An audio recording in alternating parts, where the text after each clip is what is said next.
We've all felt it, that, sigh of relief when you take a break from a busy workday and just pet your dog. Well, dogs can help us through challenging times.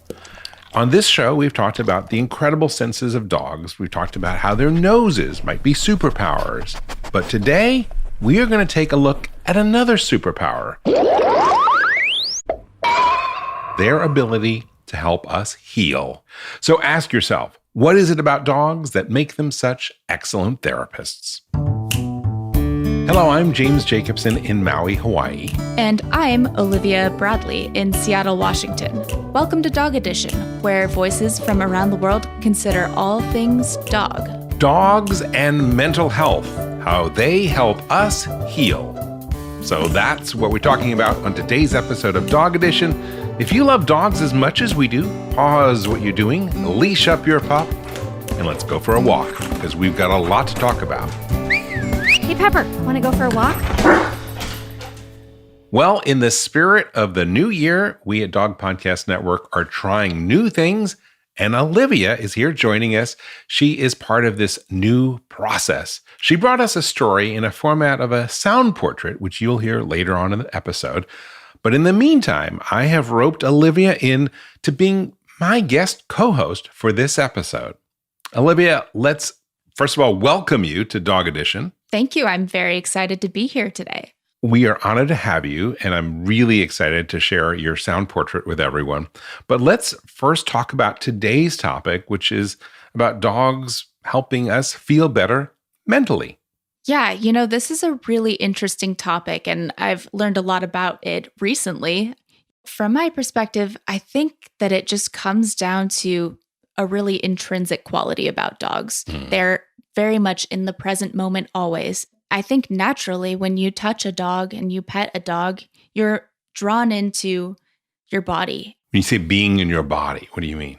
When you take your socks off and go stand barefoot in the grass, it kind of sinks you back right into this moment. And there's something about dogs that can do that too. And I think it's just being able to touch them. I totally agree. They're very grounding, and thankfully, people don't put a lot of socks on dogs. They're constantly in contact with Mother Earth, and just, touching them and being with them is incredibly grounding, and it just makes us feel better. They have these healing powers, and that's just one of the functions, of course, that dogs have for us. Yeah, my dogs are a rock for me. No matter what big changes come my way, they're always there. They're making me laugh. They're reminding me to take a break and spend some time outside. And what I think also is really crucial is that they provide so much structure to my life. They are a big part of my routine. Mm-hmm. And I think that routine is incredibly beneficial for mental health.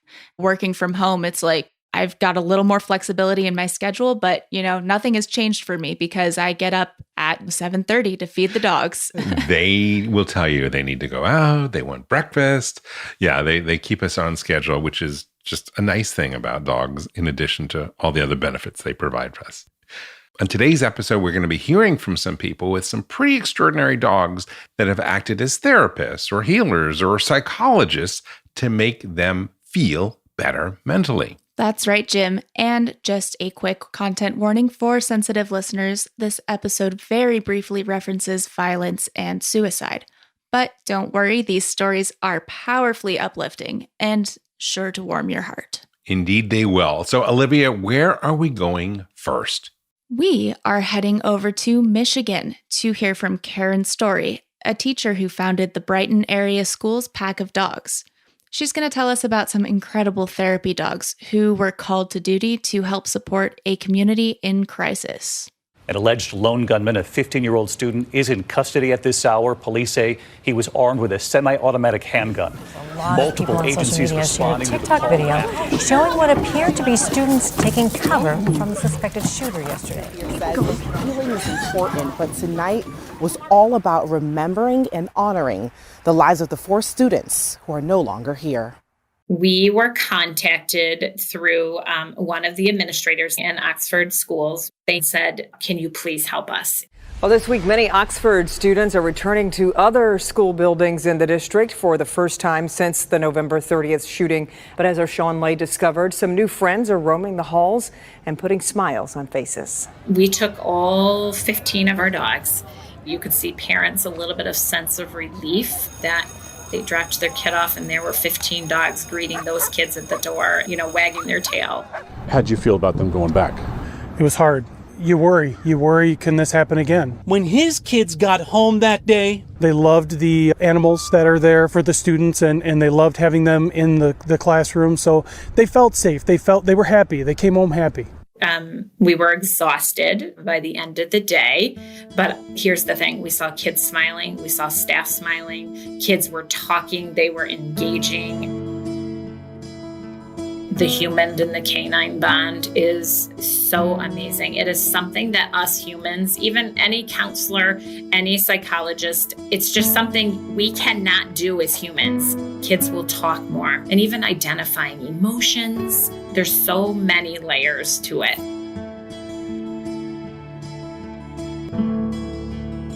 And these pups are currently attending school with the Oxford students. This recent tragedy is not the only time the Brighton area school's pack of dogs were at the heart of the community healing efforts. They've been there for students in the wake of many difficult times, providing comfort and helping kids to just process their emotions. There is something so special about what Karen is saying here because dogs offer a very particular kind of support that you just can't get from a human psychologist or a human therapist. What do you think about that? Well, there is the aspect of physical touch, and it's kind of the most primal tool for providing and receiving comfort, right? Mm-hmm. It's one of the first things we learn as babies, but I think it's just not a simple thing to provide for a school full of students. Even if there were enough hugs to go around, physical touch is complicated by whatever the relationship between two people are, regardless of if you have a good relationship or not. There are factors there. There are layers to that. So true. But, a therapy dog offers support in the form of just pure, uncomplicated physical connection. Absolutely. The students can go seek out comfort by petting a dog and enjoying their company. I know that when I was in school many, many years ago, there was a dog in our school, and I didn't have a dog at that point. I always wanted one. And it was so cool that if I took this teacher's class, the dog would be in the room with him and he would come over and you can pet him. And it didn't really distract from the studies at all, but it was such an awesome thing just to have the presence of the dog and to be able to touch it. I was kind of not the happiest kid in high school, and being in the room with the dog made a big difference to me. Yeah, I really wish that I had that in my school when I was a student. I do think that it's something pretty much anyone could really benefit from. And that's what's kind of great about Karen's dogs is that when they're not dealing specifically in a therapy situation, they're just available for that type of exposure to the kids so they can get that kind of just, take a pet when you need one. It's pretty cool. That is really cool. So they go to school full time and help these kids on a day-to-day basis. So what does a regular work day for these therapy dogs look like? Well, what is therapy? It's a space where you're encouraged, of course, to open up and talk about your problems. And then, in a human space, the therapist might ask you follow-up questions and push you to observe your feelings. And a good therapist is obviously a safe person to guide you through that process. But you know what, Olivia? These dogs are doing the same kind of work. Dogs are not judgmental. We were having a conversation with a student and he was like, just wish I could be a dog. I just wish I didn't have to deal with all of the emotions and, reading into emotions. He's like, it's just so simple. You can just sit here, lay with this dog and love on him, and he's going to do the exact same back. There was one kiddo that was really struggling with some anxiety. We'll talk with them like, okay, if you saw Duncan digging through the dirt and he's running around in a circle, what do you think about that with Duncan? And they're like, well, he's super nervous. He's struggling. Well, let's talk about anxiety. They're using Duncan as a persona, something that the kids can identify with, and they're actually helping people to reflect and understand their own feelings. It's so cool. Not only do these dogs provide comfort and create a safe space for people to open up, they're specifically trained to analyze situations and identify problems. Right. Dogs are great at that. Like I think of like a bomb sniffing dog. It has a different goal, but it's the same premise, right? Analyze situations, identify problems. And we know dogs have these incredible senses and this amazing ability to tune out certain stimuli and fully engage with others. You know, their control over their senses just never ceases to amaze me. And it's especially cool that they can use these super senses to work with something that isn't in the physical realm, you know, like emotions. It is extraordinary. And these therapy dogs are really beneficial in a school setting. One teacher in a classroom full of kids has just way too many things on his or her plate to be able to tune into every student's emotional needs. Karen tells a story of a dog who was sent to greet the kindergartners on their first day of school. Remember how nervous you can be I remember what that was for me a long time ago. The first day of big kid school. It's a big deal. And a lot of these kids just haven't been away from home. And well, luckily, this dog did his job well.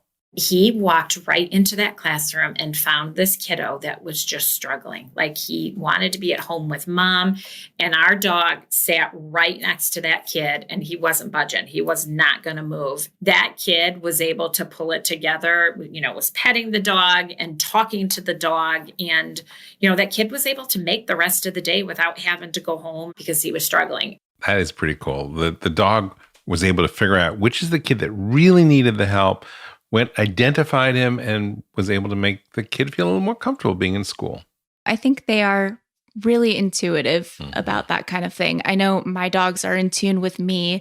I can think of several examples, but just the other day I was making dinner and I kind of cut myself with a knife. It wasn't a big deal or anything, but I made a little sound. I gasped a little bit, and my dog Casper came running down Rescue the stairs dog. to check on me. Yeah. So they know they can sense when something is off. And, you know, I make all kinds of little sounds throughout the day, but he knew he knew something about that meant that, you know, I'd hurt myself. So I had a sore ankle recently, and Kenga just laid on my ankle just to make sure that she, and there's no way that she would know other than she somehow knew. They have this intuitive sense. Dogs really understand and get us. It is really amazing. So obviously dogs are great and you want to have them in the school. And Karen was very clever.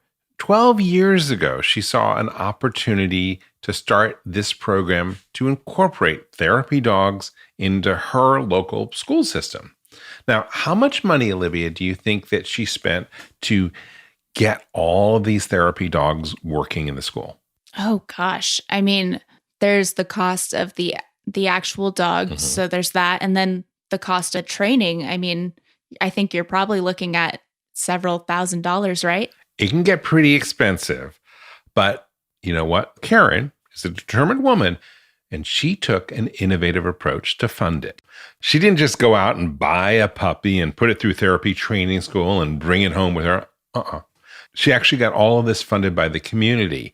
And to this day, every single dog in her program is owned by the school district, and all of their care and training is paid for by business sponsors. That is amazing. So this program doesn't cost the school district any money. No tax dollars at work there. Wow.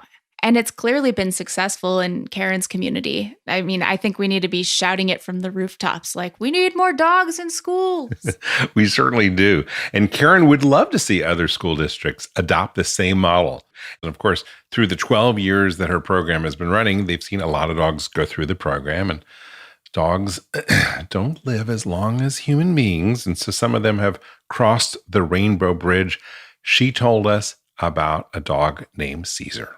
We just lost Caesar this summer to cancer. I just think back to all that Caesar has given to people in our community. Like I was shocked when he passed, how touched people were by Caesar that we never even knew. Like they're grown adults now. We'll hear conversations, just people like, oh my gosh, I remember Caesar. Caesar was there when I was in 6th grade. And this kid now is graduated from college and has a job. All these other dogs, I'm going to cry. All these other 13 dogs, like you guys have some big shoes to fill. You know, Caesar, he was the greatest. And what that dog did for people is unreal, and we'll never know. We'll never know the impact, but I will tell you, Caesar knew my goal, my vision, honestly, and people might think I'm crazy, but I would love to see a dog in every single school district here in the state of Michigan. I think dogs should be in every school in America. I think fondly back on Rastus. That was the dog's name in my school, where I really could get a little comfort from Rastus. And I know Rastus helped a lot of other kids back in the days.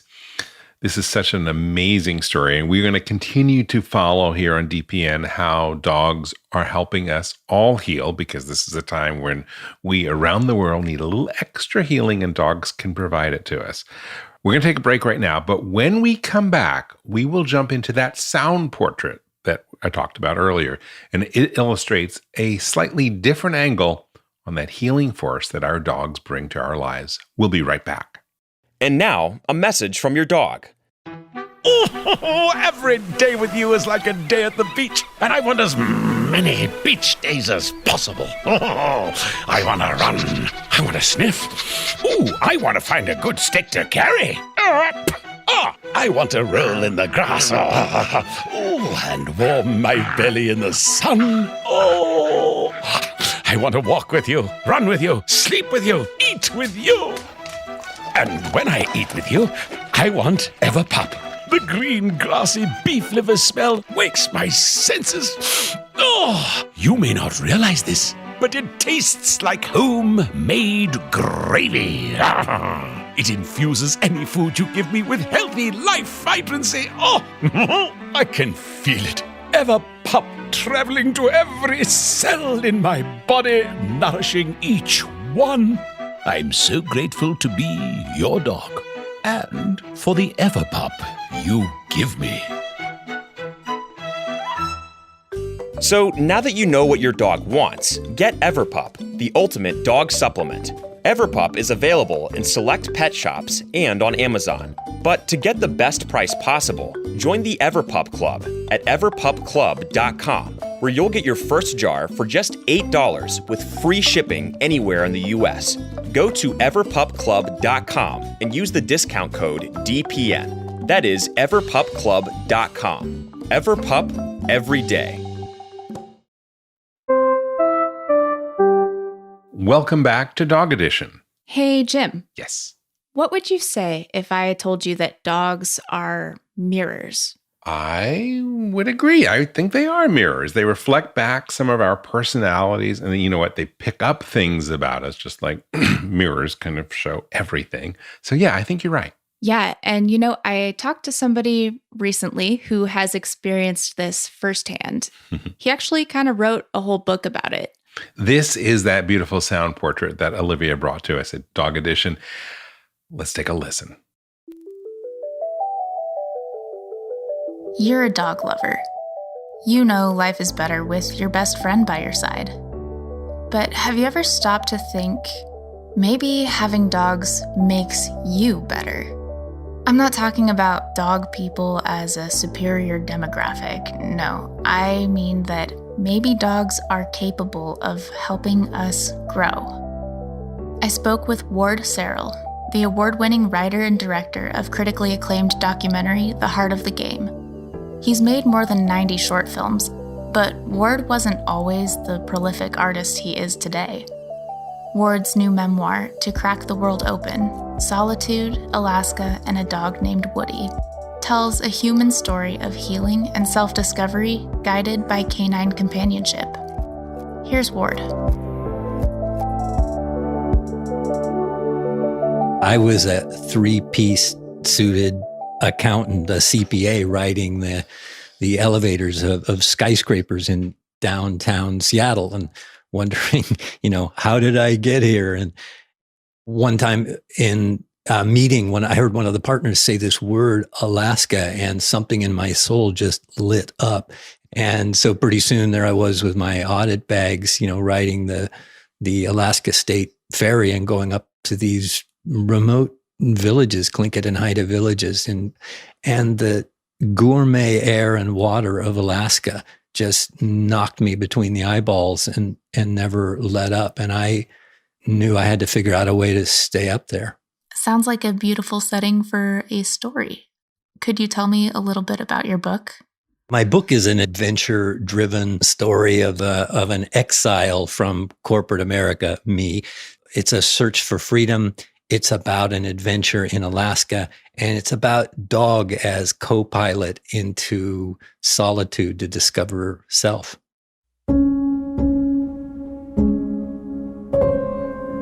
Woody was the first creature I knew who didn't come pressed into a box.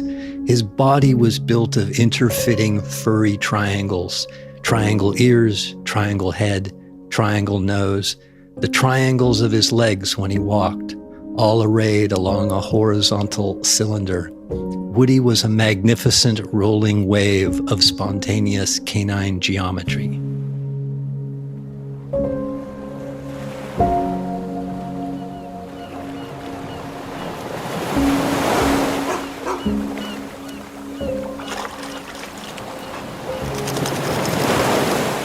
The minute you step into solitude, as I did, and living in an abandoned cabin, then some part of it is outward adventure, and then some part of it becomes an inward-facing journey. I was actually seeking a form of personal freedom outside the force field of my family and culture that I felt warped me into an unrecognizable form. And so I was just heading out away from all of that. And I started to bump up against parts of me that were damaged. And I had the courage to look into those because of the dog. And what did you find? It's not easy to talk about, but I do believe that experiences within the womb can be traumatic. And in my case, 4 months before being born, my mom tried to kill herself. Something happened at that moment. And after I was born, she was unable to show physical affection. So I wasn't physically touched. I was literally bundled away by the nurses. And I don't remember any instance of skin-to-skin contact in my youth.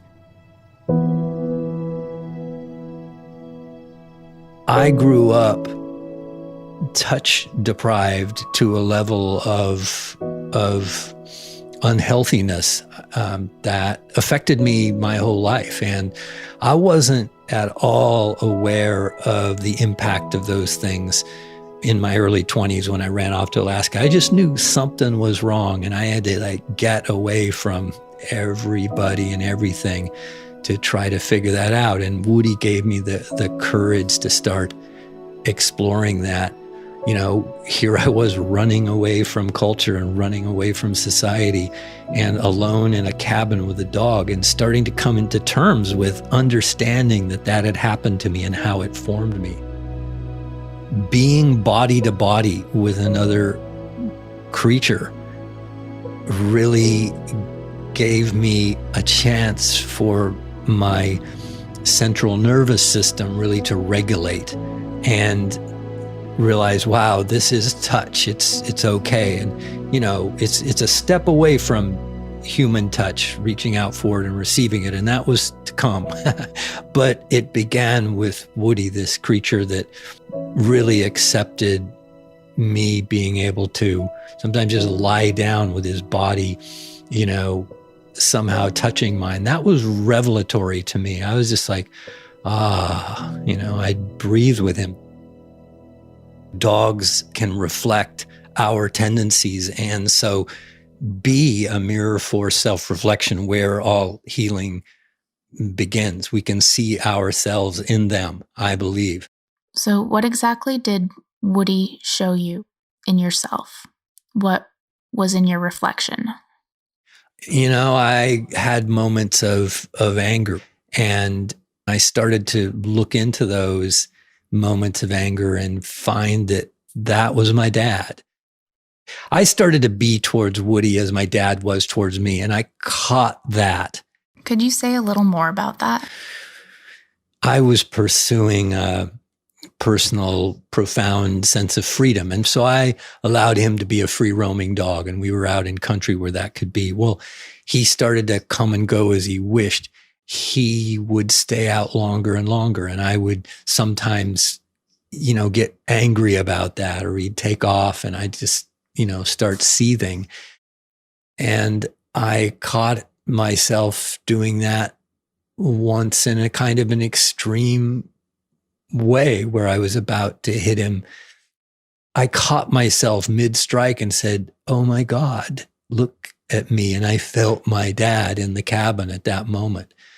I laid down on the cabin floor and I held Woody, and I promised him I would never, hit him again. And I didn't for the rest of our days together. Any dog can reflect aspects of us that we need to tend to, care for, love.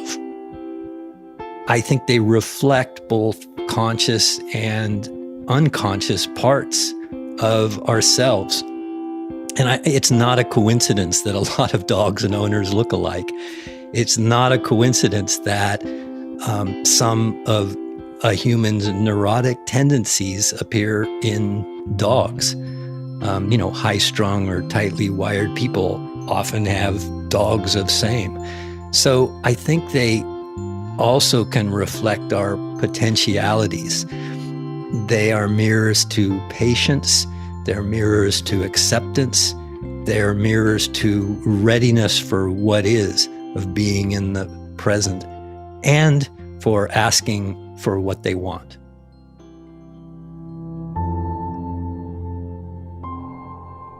My journey to Alaska with Woody was a rite of passage. It involved a movement through a series of ordeals that resulted in ultimately me returning to the world not as an accountant or business guy, but as an artist. I started to do public radio. I started to do theater. I started to do poetry. I started to do all these other things, filmmaking. That all happened up in Alaska. So, from accounting to art.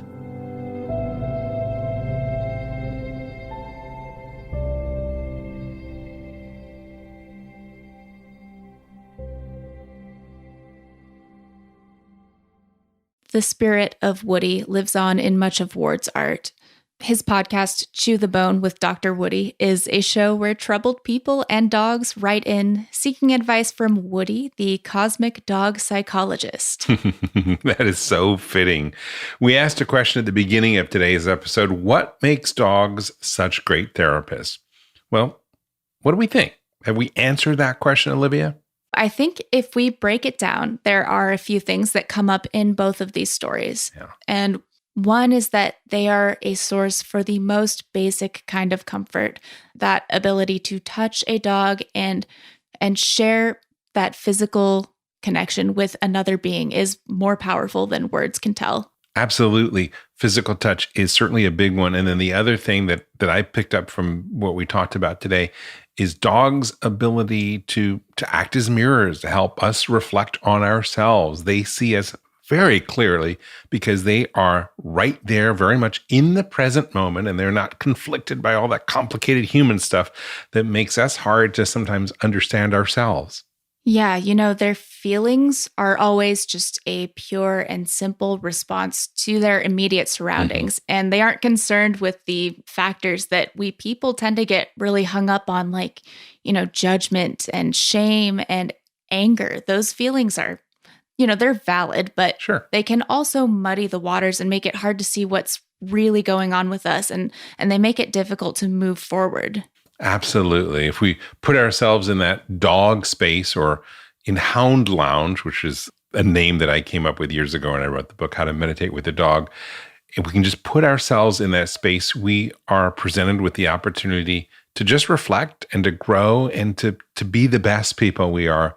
Of course, these stories are excellent reminders that when we face difficulties in our lives, as many of us have in the past couple of years, dog people are equipped with a super powerful healing force that is right there by our sides, healing us as they heal.